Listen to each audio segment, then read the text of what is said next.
एजे matrix. Hello hello, unmute करें। Hello. हाँ hello. जी, क्या हाल है, कैसे हैं आप? जी सर, ठीक-ठाक। आप सुनाएँ, सेहत ठीक है आपकी? ठीक ठाक। हाँ जी, क्या बात करेंगे आप? सर मैं आपकी स्ट्रीम्स वगैरह सुनता रहता हूँ, बड़ी इन्फॉर्मेटिव है, काफ़ी कुछ सीखने का मुझे मौका मिला है यहाँ पे, वेरी हैप्पी। लेकिन मेरा एक अभी स्किल क्वेश्चंस जो ज़हन में आते हैं, वो मैं पूछना चाह रहा था। वो ये है सर कि जिस तरह आप साइंटिफिक स्टैंडर्ड्स पे कुरान को जज कर रहे हैं, तो कुरान तो सर कहीं भी क्लेम नहीं कर रहा, इवन हदीस भी क्लेम नहीं कर रही कि वो साइंटिफिक बुक ऑफ साइंस है। तो जब एक चीज़ क्लेम ही नहीं कर रही कि मैं साइंस की बुक हूँ, तो उसको साइंटिफिक पैरामीटर्स पे आप कैसे जज कर सकते हैं? बात यह है कि क्या कुरान नेचर के बारे में क्लेम्स नहीं करता? नहीं, कुरान नेचर के बारे में तो क्वेश्चंस के जवाब ज़रूर देता है, बट क्लेम नहीं करता नेचर कि के ये बारे में क्लेम्स करता है ना कि हमने जमीन और आसमान को 6 दिन में बनाया। हुँ, क्या ये जी, नेचर के बारे में क्लेम नहीं है? ये है तो सही, बिल्कुल सही। तो आपको पता है कि साइंस क्या है? साइंस की जो सबसे आसान डेफिनेशन है वो स्टडी ऑफ नेचर है। हुँ, तो फिर जाहिर बात है कि साइंस के डोमेन में कुरान ने क्लेम कर दिया, तो अब जाहिर बात है कि साइंस से पूछा तो जाएगा ना कि जो साइंस जो कि जिसका काम ही नेचर को स्टडी करना है, उसने स्टडी करके क्या फाइंड किया और क्या वो कुरान से मिलता है कि नहीं। तो फिर वहां पे क्लैश हो गया सीधा सीधा। कि नहीं ऐसी हदीसें हैं, मतलब ऐसे तो है सही साइंटिफिक, कई जैसा हदीसें आपने हैं, जिस केस का कहा है। कई हदीसें हैं, कितना कुरान है जो कि साइंस के बारे में क्लेम करता है, हमेशा नेचर के बारे में क्लेम करता है। और साइंस का काम है कि वो नेचर की स्टडी करे और नेचर के बारे में बताए कि नेचर में क्या सच है और क्या झूठ है। ठीक है। जी, और कुरान का दावा है कि उसके क्लेम्स फैक्चुअल हैं, कि उसके क्लेम सच्चे हैं। तो जब कुरान का दावा है कि उसके क्लेम सच्चे हैं, तो फिर जाहिर बात है कि क्लेम को टेस्ट भी किया जा सकता है ना। फिर तो साइंस पे टेस्ट कर लेती है और वो गलत निकल आते हैं, तो फिर कुरान जब साइंस के हाँ, डोमेन में आता है तो फिर गलत साबित हो जाता है। ठीक है। अच्छा सर, ये जो 6 डेज़ वाली है, ये तो आई थिंक एक एक तरह से कॉपी किया गया है मेरे ख्याल बाइबल से, उसमें भी कहा गया था इसमें कि हाँ जी, 6 हाँ जी, डेज़। बाइबल से कॉपी किया गया। तो सर क्या हम कह सकते हैं कि ये कोई metaphor, it's not actually scientific है? देखें, मसला ये है कि ये मेटाफर का जो वर्ड है ना, कि बाइबल की फलां आयत एक मेटाफर है, कुरान की फलां आयत एक मेटाफर है। जी सर। आपको मैं एक बात का दावा बता सकता हूं कि ये बात जो है ना, एक सदी भी पुरानी नहीं है कि कुरान क्या की सर? आयतों को और बाइबल की आयतों को मेटाफर कह देना। पहले जब जब हजरत मोहम्मद थे ना, हजरत मोहम्मद से 100 साल बाद या 200 साल बाद, ये आयतें मेटाफर नहीं थी। ये आयतें एक्चुअल आयतें थी, लिटरल मीनिंग ही ओनली मीनिंग होता था इनका।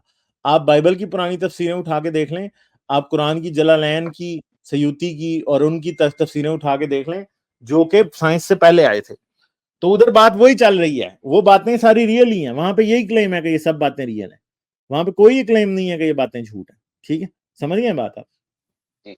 ये बात है। तो सर ये जो मतलब जिस तरह कुरान है या इस तरह की बुक है बाइबल, तो इसके जो फर्स्ट फर्स्ट एड्रेसेस थे, तो बेसिकली पैगम्बर थे। तो सर उनको तो मतलब क्या उनके लेवल पर आके उनको जवाब दिया जाता था कि भई ये इस तरह हो सकता है या इस तरह हो सकता है। है तो चीज़ इलॉजिकल टू बी ऑनेस्ट, मैं आपके साथ बिल्कुल 100% एग्री हूँ। लेकिन उनके फर्स्ट एड्रेसेस कोई साइंटिफिक, कोई ओवर ग्रेजुएट तो नहीं था कि उसको बताया जाए। जिस तरह एक आम आदमी पूछ रहा है कि पहाड़ कैसे बने, एक ड्रैगन है, उसको शायद यही बता दिया गया कि भाई ये आग से बड़ा हो। तो क्या इसमें इसमें ये तो नहीं क्लेम किया जा रहा ना कि इसको मॉडर्न साइंस के पैरामीटर्स के ऊपर बताया जा रहा है कि मतलब एक दोबारा बोलें, सक्सेसफुल दोबारा पर्सन बोलें क्या बात, कर सकता दोबारा बोलें, है। शुरू से दोबारा।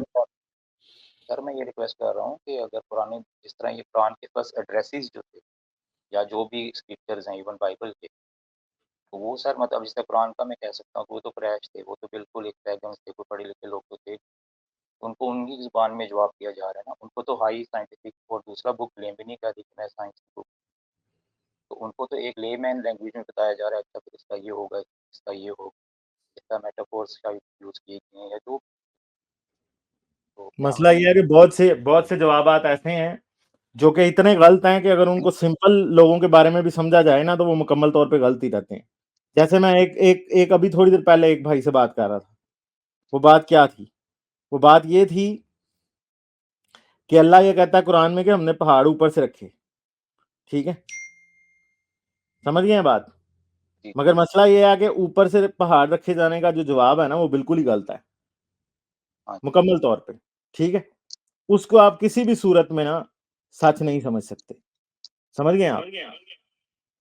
तो ये बात है।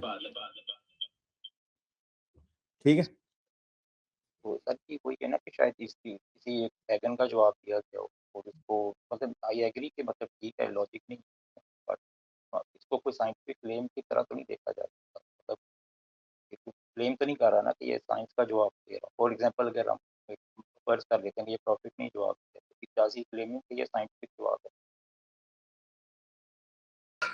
मगर आप कैसे सही साबित करेंगे?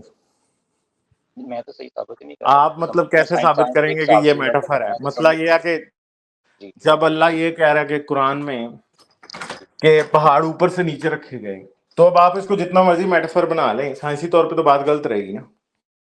जी सर एक मैं आपके साथ ना पुराने पाक की एक आयत शेयर करना चाह रहा हूँ। आपकी आवाज कट रही है। जी आवाज़ आ रही है अभी आपको? हाँ जी, आ रही है। सर एक मैं कुरान पाक की एक आयत आपके सामने रखना चाह रहा हूँ। मैंने आपकी एक स्ट्रीम सुनी थी 371 उसके अंदर एक किसी साहब ने कहा था अच्छा कुरान की कोई एक आयत बताएं जो ठीक है, कोई एक चीज़ बताएं जो ठीक है। तो मैं उस हिसाब से एक आपके साथ एक आयत जो है ना वो आपको दिखाना चाह रहा हूँ और आपका उसमें दिखाएं जो दिखाएं। ओपिनियन लेना चाह रहा हूँ कि आपको ये क्या आपके ख्याल में ये क्या इसका मतलब होता है। सर ये है अपना सूरह लुकमान है उसकी आखिरी आयत है, लास्ट वर्स है हाँ जी, हाँ जी। 34। हाँ, सर ये है आपके सामने? मेरे सामने नहीं है, आप पढ़ के बता दें। सर इसके अंदर आ रहा है कि मैं इसका इंग्लिश पढ़ देता हूँ और या उर्दू में जिस तरह आप सर हुक्म करें वैसे पढ़ देता हूँ जैसे आपको इजी लग रहा है। आपको जो इजी लग रहा है वो पढ़ दें। ठीक है सर। सर ये कहता है कि अ, बेशक अल्लाह के पास है क़यामत का इल्म और उतारता है बारिश और जानता है कि जो कुछ माँओं के पेट में है और कोई जान नहीं जानती कि कल क्या कमाएगी और कोई जान नहीं जानती कि किस ज़मीन में मरेगी। बेशक अल्लाह जानने वाला और बताने वाला है। तो सर इसके अंदर जो आयत के अंदर एक चीज़ जो सर है ना जो इंटेलेक्ट को थोड़ा-सा हिलाती है। इसमें सर जहाँ पे क़यामत या एंड ऑफ टाइम की बात आई है, वहाँ पे गॉड या क्रिएटेड क्लेम क्लेम कर रहा है कि बेशक अल्लाह के पास ही ये इल्म है। लेकिन जहाँ पे बारिश की बात आती है और माँ के पेट में आती है वहाँ ये क्लेम नहीं आ रहा। वहाँ पे आ रहा है और उतारता है बारिश और ही नोज़ कि माँ के पेट में क्या है। तो उसके आगे लेकिन फिर अगेन एब्सोल्यूट क्लेम आ रहा है कि और कोई जान नहीं जानती कि कल क्या होगा और कोई जान नहीं जानती कि कहाँ किस ज़मीन में मरेगी। तो सर यहाँ पर अ, आई ना बारिश बरसाने की बात और माँ के पेट में क्या है उसकी बात वहाँ पे क्लेम नहीं किया गया कि सिर्फ़ अल्लाह जानता है। क्योंकि इन फ्यूचर जो भी वो ज़ात उतार रही थी उसको पता था अल्ट्रासाउंड मशीन्स भी आ सकती हैं और वेदर फ़ोरकास्ट भी हो सकता है।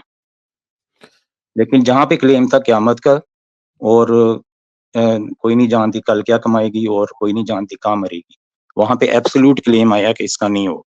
So there are two exceptions in one word, in one ayah, one verse of the Quran.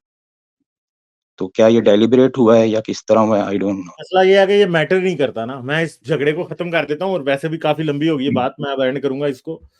Ji problem ये है कि कुरान की सच्चाई इस बात से साबित नहीं हो सकती कि उसकी एक आयत सच है कोई। कुरान की ठीक है सच्चाई इस बात से साबित होगी कि उसकी सारी आयतें सच्ची हैं। और जब उसकी कोई ठीक एक आयत भी झूठी निकल आती है, जैसे कि मैंने आपको बताया कि पहाड़ ऊपर से रखे गए, या फिर कुरान ये कहता है कि पहले बच्चे का ढांचा बनता है फिर उस पर गोश्त चढ़ाया जाता है, तो ये दोनों क्लेम्स जो है मुकम्मल तौर पे गलत हैं। और अल्लाह अल्लाह इस जी बात पे कादिर है कि वो जितनी बातें कुरान में करे सारी सच्ची हों, उनमें से एक भी झूठी ना निकले। और बिल्कुल ये बात साबित करने के लिए काफी है कि कुरान अल्लाह की किताब नहीं है, कि उसमें से बहुत सी आयतें झूठी हैं। ठीक है? इंसान की मैं कोई किताब लिखूं ना, तो उसमें से जी अगर उस किताब में 1000 चैप्टर्स हों, तो ऐसा हो सकता है कि उनमें से 999 मेरे ठीक हों। जी ठीक है? और एक मेरा गलत हो। मगर अल्लाह अगर 1000 चैप्टर्स की किताब लिखे ना, तो उसमें से 1000 के 1000 सही होने चाहिए। इवन कि अगर मैं किताब लिखूं तो उसमें से 1000 के 1000 ठीक हो सकते हैं। जी मगर अल्लाह के ऊपर तो लाजिम है कि एक भी गलत ना हो। मगर मैं अगर एक गलत बीच में से होगा तो तब मेरी किताब पे या मुझ पे कोई फर्क नहीं पड़ेगा, क्योंकि मैं इंसान हूँ। मगर अल्लाह के लिए कम से कम मेयार तो ये है कि 1000 के 1000 ठीक हूँ और हमेशा ठीक हूँ। मगर कुरान के मामले में ये बात हम ऑलरेडी साबित कर चुके हैं कि बहुत सी आयतें गलत हैं। तो इस बात से कोई फर्क नहीं पड़ता कि कोई एक आयत ठीक है, साबित ये करना पड़ेगा कि सारी ठीक हैं और सारी मुकम्मल तौर पे ठीक हैं, जो कि नहीं हो रहा साबित। ठीक है, तो बात इतनी जी। सी है।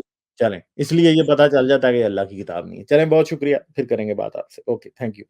चलें, ओके। लाइक, शेयर और सब्सक्राइब करना मत भूलें। इसके साथ साथ आप मेरे चैनल को पेट्रियन पर सपोर्ट कर सकते हैं। पेट्रियन का लिंक वीडियो की डिस्क्रिप्शन में है।